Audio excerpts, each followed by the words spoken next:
Specialist.io.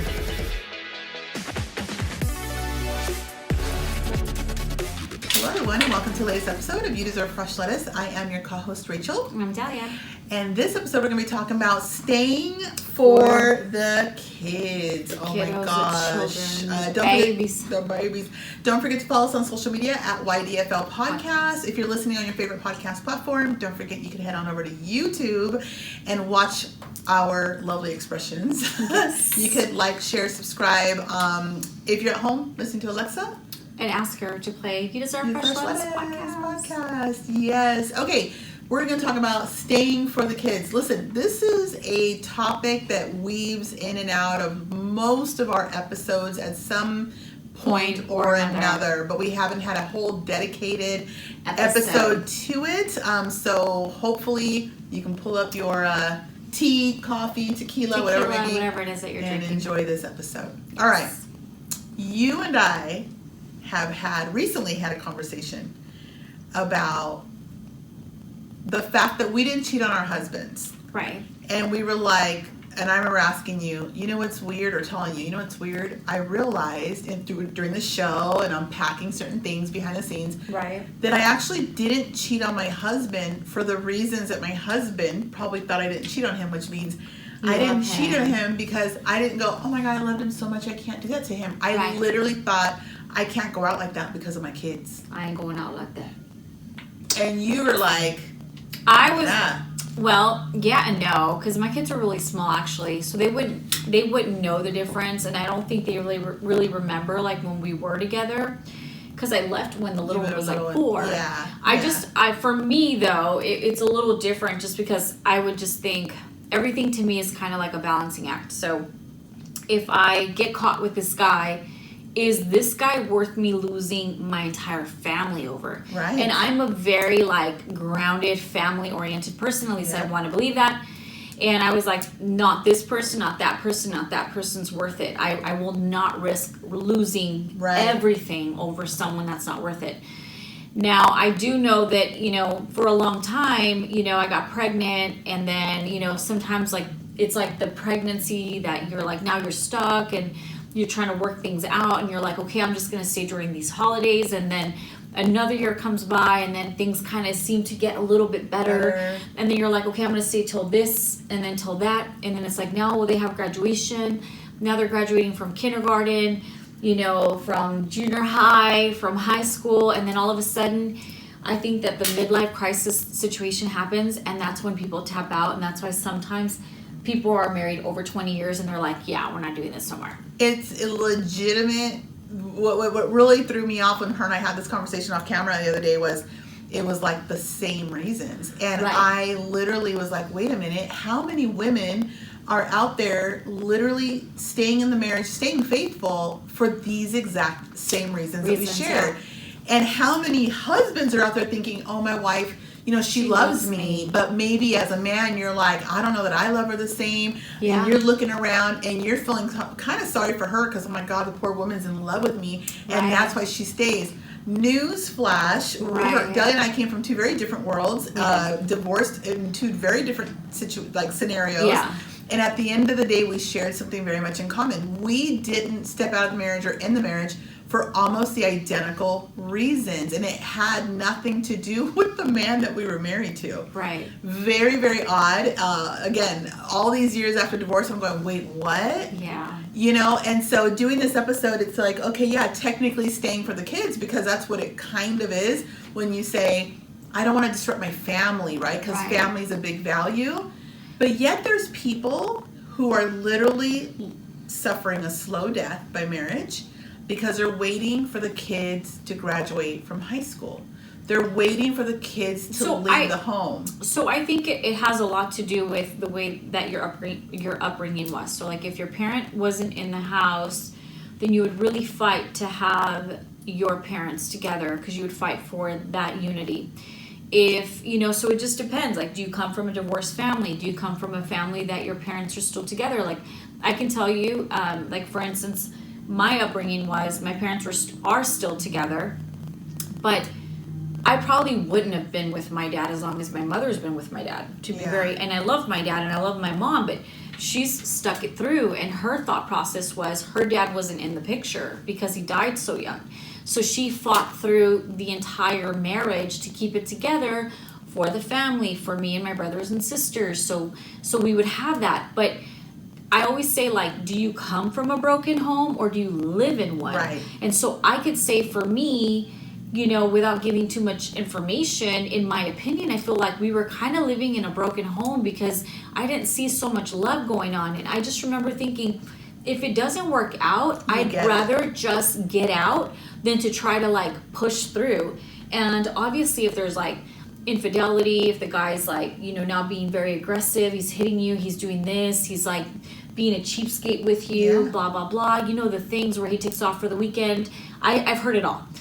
And if you're supposedly doing it for the kids, are you really doing it for the kids, or are you doing it for you because you don't want people saying, oh, Susie Q is getting divorced and blah, blah, blah. Because that's the thing live too. off of the opinions. The opinions, they do move people. Like we talk about that in business. It's like how much of this is truly like what I want to do or you want to do, right? And how much is it like of what we think people are going to be concerned about, right? And then we're able to push through those barriers. Right. But in your relationship, it is hard because you got your in-laws. I had a wonderful relationship with my in-laws. But a lot of people do. A lot of people don't. I had a relationship. Yeah, a lot of people. When the marriage ends, that part ends too. It's not a big deal. But at the end of the day, there is more to think about, right? Than just yourself. And I think the moral of the story is women seem to do a little bit of checks and balances when they're faced with the opportunity to step outside the marriage. Right. When they're faced with the opportunity or the idea or feeling of like, I don't want to be here anymore. Like I am not happy. Right. There's this random audit that takes place in our spirit that still says, what's the family going to say? What about my kids? What about my lifestyle? What about my whatever? What am I going to do? Because, you know, it's different when you have a sole provider, if that's your husband, or you have dual incomes. If you're working, he's working, dual incomes. So you have to take that all into consideration before you actually leave, obviously. But to take all that into, what I'm getting at is we're taking all that into consideration, and the guy is like down here. So I have yet to hear a woman say, I can't do that to him. Or, no, because, you know what I mean? Like, unfortunately, this is probably one of the most, like raw ones we've done, episodes we've done, because it is admitting that, like, the husband isn't really ranking in there. And also, husbands are not entirely to blame for why we're not unhappy or why we're struggling in the marriage. Right. But at the end of the day, he's not ranking anywhere. It's not like, oh, I love him so much and I want to make it work. It is all the other things for women. Well, yeah, and I always say to anyone, you know, like whenever I get a phone call, and I'm not a therapist by no means, but I think like I've been put in that position somehow, some way. But if I have ever helped anyone, then God, hopefully I can continue. But my point is that what I've noticed is there's never a good time to actually divorce someone. So there's always a graduation, someone's birthday, there's the holidays, there's the Easter Sunday, you name it, you know, maybe pre-planned vacations. And I remember even going through the motions, like we had booked like a 2-week vacation on a cruise. And I'm like, well, after the cruise and after this and after that and after this holiday.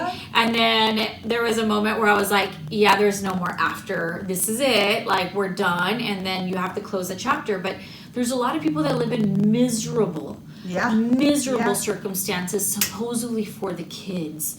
And I really do believe, you know, without being rude, that a lot of people stick it out because they are financially depending on this man to support them, because this is how they've set themselves up for 5 years, 10 years, 20 years, however long they've been together. And so now to leave him is really difficult. And the unfortunate part of this is that a man knows, and they gauge you, and especially if they're narcissistic, if they're egotistical, they already know you're not going anywhere because you rely on me. I pay the bills. I'm the boss. Well, think about this though. They have to take that approach, right? Because guess what they're feeling? They're feeling like the cheaper to keeper thing. They're feeling like, holy crap, if this woman leaves me, no matter how miserable he is, by the way. Right. Remember, he's making you miserable because he's miserable. So no matter how miserable he is, he now has to think in terms of chances are he's not going to get to see his kids as often. Right. He misses out on that. Yeah. The second thing is he's going to have the financial potentially burden, right?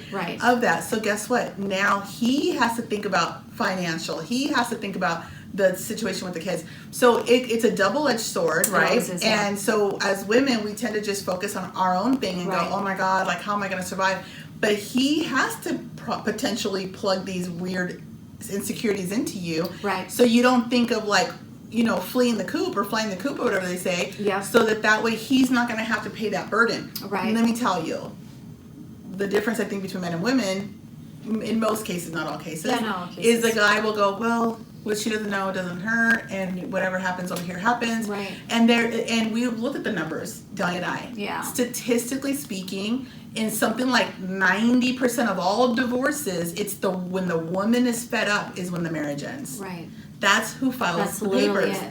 Only like 10%, you can look them up in your area, but only like 10% of men take that action. Right. So ladies, on the flip side of this, the devil's advocate side of it. But okay, so wait. There's On the men 10%, that are completely like miserable. So on the 10%, by the way, usually they already have a woman on the back end.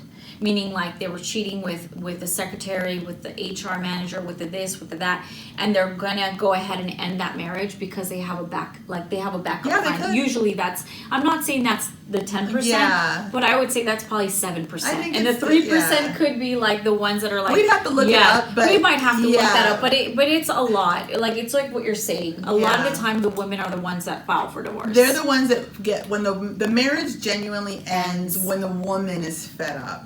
Yeah. The men are doing their thing like low key, and we don't even. The women too, probably. Yeah, and there's women that are also slippery. They're doing what they're doing. Women, But at the end of the day, we're doing this episode so that you're aware that, listen, you're staying for the kids, okay? The motivation is the children on some spectrum, the family portrait that you've created on Instagram, right?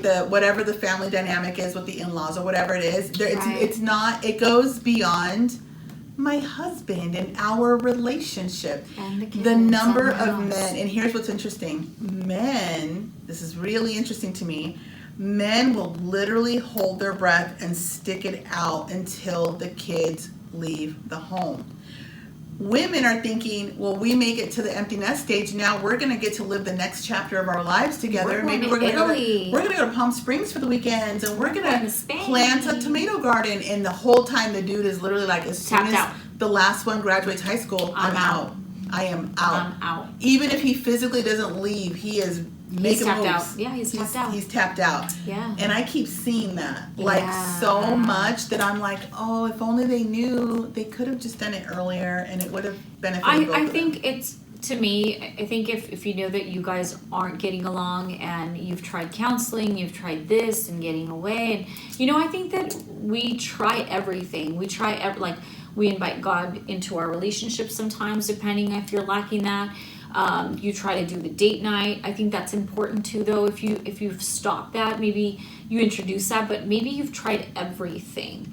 But I think the inevitable is forthcoming, meaning like, it's kind of like a Band-Aid, and you know that it's going to hurt more when you rip it off slowly versus just like, bam, just taking off the freaking Band-Aid. Let's stop the BS.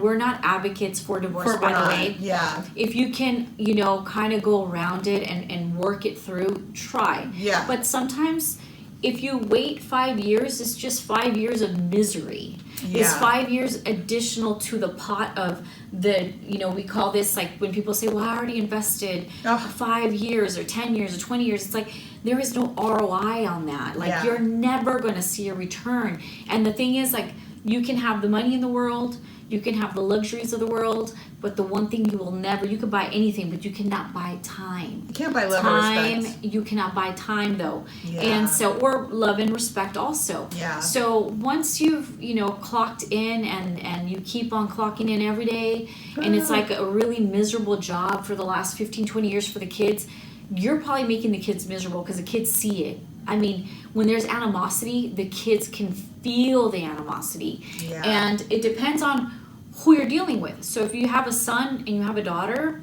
so the daughter is under the impression if the dad's mistreating you, or as a female, that it's okay if she gets mistreated. That is how you're conditioning your daughter to Yep. believe that it's okay for a man to treat her some type of way. Yep. Now, if you have a son and you see the way you're treating, the wife, he may think it's okay to treat my wife that way and mistreat her because that's the way my dad did it. Mm-hmm. And sometimes every once in a while you're going to hear someone say, I don't want to treat my wife the way my father treated my mom. Yeah. And you have a little bit of a change. When I walked away, from my marriage, I told a story a long time ago on this show. But at 23 years old, a big situation had happened in our marriage, and I actually reset. I was like in the bathroom. Yeah. And I reset, and I literally drew the line. And I said, I don't care if I'm 80 years old. If he crosses this line, if our situation crosses this line one more time, I will walk. Done. Right. Well, fast forward. Okay, another 10 years, whatever it was. It ended, okay? He crossed the line, and then I said, boom, and I held the line, okay? Right. But mostly I held the line so that my sons, because they were at a very impressionable age at that point, so they would see that is not how it works. Meaning, I didn't want them to get the impression that a man can do this and do that and do this and do that and do that, and the woman's going to get mad, and then she's going to have a fit, and then she's going to hold grudges, but she's going to stay, and then until the next bullshit thing that he does happens, and then and then stay. And so I wanted to make sure that I was raising my sons, and my grandfather always said, when they were kids, don't talk to them like little babies. Remember, you are raising men, you're not raising little boys. Babies. And in that moment, I realized I am raising men, and what do I want? How do I want them to be good men? How does this work? And I walked. I was going to walk anyways, but it was one of those solidifying factors of like, I know this is going to suck for them too. Right. But for their long-term benefit, it's going to be good. And by the way, they saw me cry. They saw me go through all the emotions. I didn't hide that from them. Yeah. And they were like, oh. And so what Delia is saying, I'm telling you all that to say this, like, that is valid. Right. And it matters. It does truly matters. I mean, and I think that we are a product of how we were raised and what we saw and the values and how your parents, they're dynamic and the way that you spent holidays and so on. If you didn't have friends and family and during the holidays, maybe you want to implement that. Or, if you're a child seeing those types of things or those types of behaviors, you want to implement that in your relationships. And so I think that we're kind of products of what we saw, and we either become what we saw or we subtract ourselves from it, where you're like, I'm not going to allow anyone to talk to me like that. Like the way my mother put up with my father, I will not allow that. I will not allow the disrespect. And sometimes, with everything that's going on, sometimes, divorce is inevitable, and, staying for the kids isn't always the answer. And not that I'm saying, again, that you should get divorced, but sometimes it's like, it's better to pull the Band-Aid now than to pull it slowly and watch it bleed slowly. It's just might as well just get it all done. And I know that there was a couple of years ago, I was watching one of those interview news things, and I know we talked about it maybe like on the 4th episode, so this is like way back in the day. And there was this old couple that were together for like 75 years or 80 years, and they were like old. I mean, they were old, and the lady was very receptive. They were interviewing her, and they're like, what is the key to your marriage? And she's like, well, we just talk, and I don't know what. So then you're like, oh wow, that's awesome. Like the lady, starts giving her a little insight, and then they ask the guy, they're like, so what's the key to a successful marriage? And he's like, well, I already stayed with her this long, like we were together so long, I couldn't really get divorced or nothing, so now here we are. And it wasn't even like how he said it, and I may be destroying the entire story, but the point is, like, the look of just disappointment that he had stuck it out with her for 80 years. And there's no do-overs is what I'm trying to say. So for him, there was no do-over. Like, I don't know if the marriage was good or not, but he just didn't look like it was the love of his life, the soulmate, the twin flame, like we always talk about. I just thought, oh man, if I get to be that old with someone and he's that miserable that he has to now die and be like, I was the last thing that he was with and he felt that way, I would just hope he has Alzheimer's, and that's just what he's saying. Alzheimer's. Like he forgot like how good our relationship was. Like he has Alzheimer's. It's crazy. Look, I don't know. At the end of the day, marriage is not all kicks and giggles, and it's not a good time. If you are blessed to have married someone that you can laugh with, right, and that your energy is not fight energy, whatever your thing that makes you tick, and that works, right? Then guess what? That ring is that never-ending cycle, and the love comes back around every time. Whatever, you're very fortunate.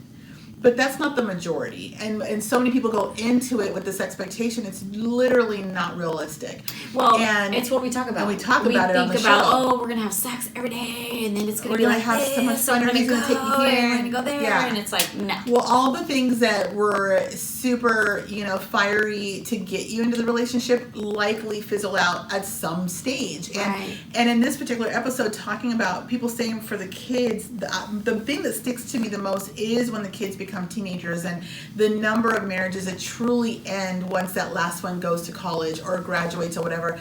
And it makes me wonder, like, if I was in that situation, it makes me wonder, oh my God, well, how long have you been suffering in silence? Right. And then there's also we always say you shouldn't leave because you're bored, and you shouldn't leave because you feel like it's not fruitful. Like, at the end of the day, there's a commitment to a commitment that you should have. Right. But life is short. We don't advocate for divorce. But if you're that person and you're watching this show going, oh my God, that's me, you're not alone. No. Like, you're genuinely not alone. But if you're a guy listening to this going, that's me, I'm waiting for the kids to graduate so I can go be with my young, hot whatever. Or just, you think you can go out there and hunt in some amazing world on these green pastures. We get it. Social media really gives an impression. Yeah.